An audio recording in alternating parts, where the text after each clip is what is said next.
Open టాక్కి స్వాగతం. మనం సాధారణంగా ఎప్పుడైనా ఏదైనా లోట్లు జరిగాయి, ఆంధ్రప్రదేశ్లో వెనకబడ్డాము అనుకుంటే బీహార్తో పోలుస్తాం. బీహార్ కంటే ఘోరంగా మన పరిస్థితి తయారవుతుందిరా బాబు అని చెప్పి మనం పోలుస్తాం. అందులో జగన్మోహన్ రెడ్డి వచ్చిన తర్వాత ఏపీని బీహార్తో పోల్చడం పరిపాటిగా మారింది. ఎందుకంటే రాష్ట్రంలో ఎటువంటి డెవలప్మెంట్ లేదు, ఉద్యోగాలు లేవు, ఉపాధి కల్పన లేదు, అందుకే పెట్టుబడుల ఆకర్షణ లేదు. సో ఏ రంగంలో చూసినా వెనకబడి ఉన్నాం కాబట్టి సాధారణంగానే బీహార్తో ఇటీవల కాలంలో ఎక్కువగా ఆంధ్రప్రదేశ్ను పోలుస్తున్నారు. అయితే ఇప్పుడు బీహార్ వాళ్ళు బాధపడుతున్నారు. ఒరే మీకు మాకు నక్కకి నాగలోకానికి ఉన్న తేడా ఉంది, మీకంటే మేమే బెటర్ పొజిషన్లో ఉన్నాం, మమ్మల్ని పోల్చొద్దు, మీ రాష్ట్రంతో మమ్మల్ని పోలిస్తే మాకు అవమానంగా ఉందని చెప్పి బీహార్ వాళ్ళు అనుకునే పరిస్థితి. ఎందుకంటే బీహార్ కంటే దిగజారిపోయింది ఆంధ్రప్రదేశ్ పరిస్థితి. ఇప్పుడు నిరుద్యోగం రేట్లో కూడా బీహార్ను మించిపోయింది ఆంధ్రప్రదేశ్. నిరుద్యోగంలో ఆ దేశంలోనే ఆంధ్రప్రదేశ్ ప్రథమ స్థానంలో నిలిచిపోయింది, బీహార్ను మించిపోయింది. అసలు ఎంత సిగ్గని చెప్పాలంటే నాకే సిగ్గనిపిస్తుంది. బీహార్ రాష్ట్రంతో నిరుద్యోగంలో బీహార్తో పోటీపడి ఇంకా మనం ముందుకెళ్ళాము అంటే రాష్ట్రంలో ఏం జరుగుతుంది అసలు? గతంలో జగన్మోహన్ రెడ్డి అనేవాడు దేశం మొత్తం మన వైపు చూసేలా నేను చేస్తానని చెప్పి. సరే, మనం అనుకున్నాం ఏదో డెవలప్మెంట్లోనో, అభివృద్ధిలోనో, ఉద్యోగాల కల్పనలోనో, పెట్టుబడుల ఆకర్షణలోనో, లేకపోతే ఎందులోనో వేరొక ఉపయోగపడే దాంట్లో నెంబర్ 1 స్థానంలో చేస్తాడేమోలే. సరే, మంచిదే కదా రాష్ట్రానికి అనుకున్నాం మనం. కానీ ఆయన నెంబర్ 1 స్థానం చేస్తానంది ఇలాగ అభివృద్ధిలోనూ డెవలప్మెంట్లోనూ కాదు. నిరుద్యోగితలో కానివ్వండి, గంజాయి స్మగ్లింగ్లో కానివ్వండి, దళితుల మీద దాడుల్లో కానివ్వండి, మహిళల మీద అత్యాచారాల్లో కానివ్వండి, వీటిలో ఏపీ నెంబర్ 1 చేశాడు ఆయన. వీటిలోనే ఏపీ నెంబర్ 1గా ఉంది. మిగతా అన్నింటిలో కూడా ఆయన వెనకబడే ఉన్నాం. ఉద్యోగాల కల్పనలో వెనకబడి ఉన్నాం, పెట్టుబడుల ఆకర్షణలో వెనకబడి ఉన్నాం, డెవలప్మెంట్లో వెనకబడి ఉన్నాం, సంపద సృష్టించడంలో వెనకబడి ఉన్నాం, ఎందులో చూసినా వెనకబడే ఉన్నాం. కానీ వీటిలో మాత్రం ముందున్నాం. ఈరోజు చెప్పాలంటే సిగ్గేసే పరిస్థితి. నిరుద్యోగంలో పట్టభద్రుల నిరుద్యోగం అంటే గ్రాడ్యుయేట్స్, డిగ్రీ చదివిన వాళ్ళు. పట్టభద్రుల నిరుద్యోగంలో మనం బీహార్ కంటే ఘోరంగా దిగజారిపోయామనే మాట నోటితో చెప్పాలంటేనే బాధ కలిగే పరిస్థితి. అసలు ఏ రోజైనా కలలోనైనా సరే మనం బీహార్తో పోటీ పడే పరిస్థితి వద్దని అనుకున్నామా? బీహార్కి మనం గుజరాత్ లాంటి డెవలప్ చెందుతున్న రాష్ట్రాలతో మనం పోల్చుకున్నాం తప్ప బీహార్ లాంటి రాష్ట్రాలతో ఎప్పుడు పోల్చుకోలేదే. కానీ ఈరోజు బీహార్తో పోల్చుకోవాల్సిన దౌర్భాగ్య పరిస్థితి ఆంధ్రప్రదేశ్కి వచ్చిందంటే దానికి జగన్మోహన్ రెడ్డే కారణం. యువతను ఎంత మోసం చేశాడు అనడానికి జగన్మోహన్ రెడ్డి ఈ ఒక్కటి ఉదాహరణ చాలు.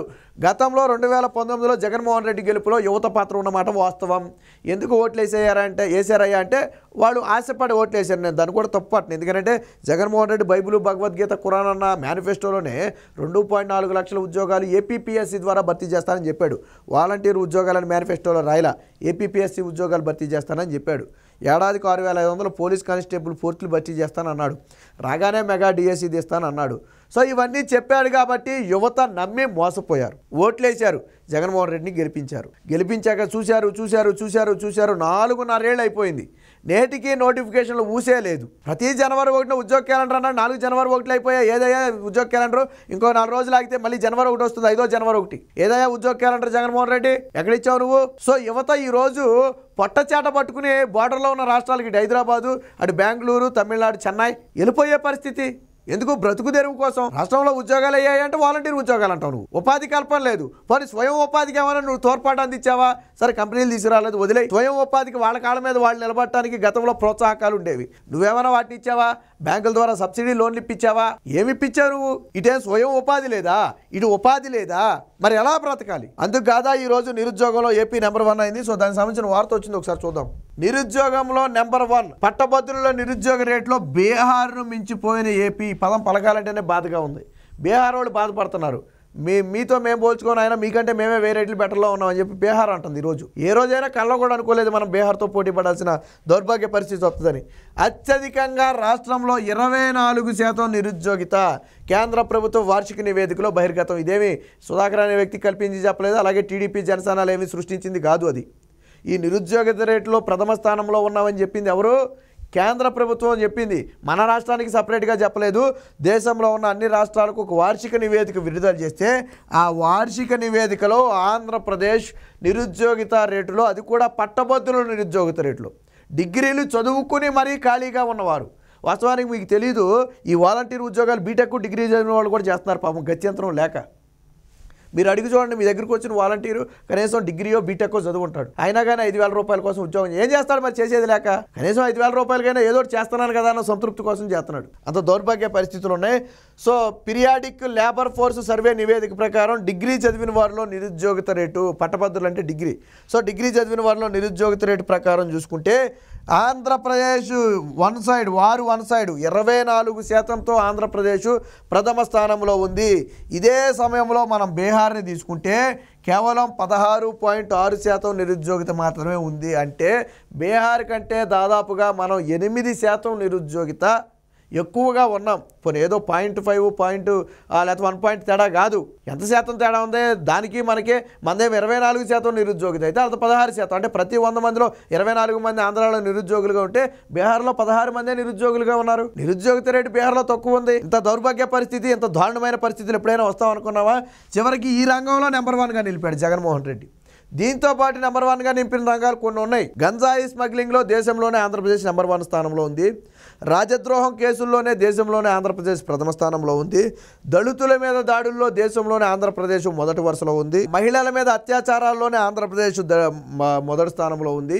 వచ్చిన కంపెనీలు ఇతర రాష్ట్రాలకు వెళ్ళిపోయిన రాష్ట్రాల్లో కూడా ఆంధ్రప్రదేశ్ మొదటి స్థానంలో ఉంది. ఇలా వీటన్నిటిలో కూడా జగన్మోహన్ రెడ్డి మొదటి స్థానంలో నిలబెట్టాడు. కానీ గతంలో 2014 నుంచి 19 వరకు మనం ఈజ్ ఆఫ్ డూయింగ్ బిజినెస్లో నెంబర్ 1గా ఉండేవాళ్ళం, పెట్టుబడుల ఆకర్షణలో నెంబర్ 1గా ఉండేవాళ్ళం, కంపెనీల రాకలో నెంబర్ 1గా ఉండేవాళ్ళం, ప్రొడక్ట్ ఉత్పత్తిలో నెంబర్ 1గా ఉండేవాళ్ళం, ఆహార ధాన్యాల ఉత్పత్తిలో నెంబర్ 1గా ఉండేవాళ్ళం. ఇలాగా వీటిలో నెంబర్ 1గా ఉండేవాళ్ళం. మనం ఉపాధి కల్పనలో ప్రథమ స్థానంలో ఉండేవాళ్ళం. వీటిలో 2014 నుంచి 19 వరకు నెంబర్ 1గా ఉన్నాం. మరి ఈరోజు దేంట్లో నెంబర్ 1గా ఉన్నాం? గంజాయి స్మగ్లింగు, మహిళల మీద దాడులు, అత్యాచారాలు, లేకపోతే నిరుద్యోగిత రేటు, వీటిల్లో ప్రథమ స్థానంలో ఉన్నాం.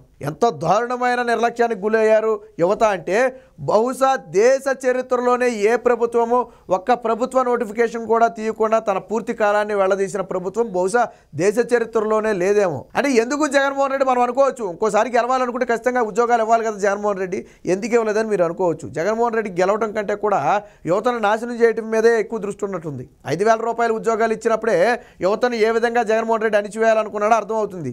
గతంలో దీని మీదే పవన్ కళ్యాణ్ వ్యాఖ్యలు చేస్తే పవన్ కళ్యాణ్ మీద తిరగబడ్డారు. పవన్ కళ్యాణ్ ఏమన్నాడు? మీలో ఎంతోమంది ప్రతిభావంతులు ఉన్నారు, కేవలం 5,000 రూపాయల ఉద్యోగానికి వచ్చేసి ఈరోజు మీ జీవితాన్ని చంద్రం చేసుకున్నారు, మీరు ఉన్నత స్థానానికి వెళ్ళవలసిన వారు, ఇంకా మంచి మంచి ఉద్యోగాలు చేయాల్సిన వాళ్ళు ఈరోజు ఇక్కడే మగ్గిపోయారంటే జగన్మోహన్ రెడ్డి కారణం, మీ అందరిని ఇక్కడ తీసుకొచ్చి పెట్టి మిమ్మల్ని ఎదగకుండా చేస్తున్నాడని చెప్పి పవన్ కళ్యాణ్ మాట్లాడాడు. అందులో తప్పులేదు, వాస్తవం కూడా ఉంది. ఈరోజు వాలంటీర్లుగా దాదాపు 3 లక్షల మంది 4 లక్షల మంది వాలంటీర్లు ఉన్నారు. అందులో ఎంతమంది మంచి మంచి చదువులు చదువుకుని ఉన్నారు. వాస్తవానికి నోటిఫికేషన్లు తీసుకుంటే వాళ్ళు ఎంతమంది ఉద్యోగాలు కొట్టుకునేవాళ్ళు, దర్జాగా హ్యాపీగా ఫ్యామిలీతో ఉండేవాళ్ళు. మరి వాళ్ళందరినీ 5,000 రూపాయలు కట్టుబడి వెళ్ళదా?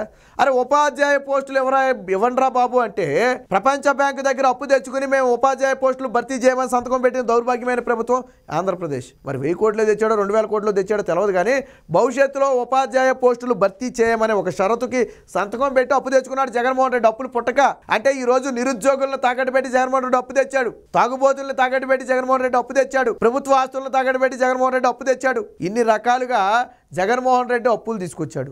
ఈ విధంగా రాష్ట్రాన్ని ఎలా నడుపుతున్నాడు జగన్మోహన్ రెడ్డి అంటే ఇలా నడుపుతున్నాడు. చివరికి నిరుద్యోగుల మీద కూడా అప్పు తెచ్చాడు. అంతకంటే దారుణమైన పరిస్థితులు ఎక్కడైనా ఉంటాయా? స్వయం ఉపాధి లేదు, ఉపాధి లేదు, రాష్ట్రానికి వచ్చిన కంపెనీలు లేవు. ఏదో 2 కంపెనీలు చెప్పండి జగన్మోహన్ రెడ్డి హయాంలో, ఒకటి జగన్మోహన్ రెడ్డి హయాంలో ఇదిగో ఈ కంపెనీ వచ్చిందని చెప్పి గుండెల మీద చేసుకుని తప్పని ఒక కంపెనీ పేరు చెప్పండి, చెప్పగలరా? గతంలో కియా వచ్చింది, ఫ్రాంక్లిన్ టెంపుల్టన్ వచ్చింది, సరే అందులో కొన్ని ఎస్టాబ్లిష్ అవ్వకముందు వెళ్ళిపోయాయి అనుకోండి. లూలు వచ్చింది, జాకీ వచ్చింది, హీరో వచ్చింది, సుజుకి వచ్చింది, ఫాక్స్కాన్ వచ్చింది.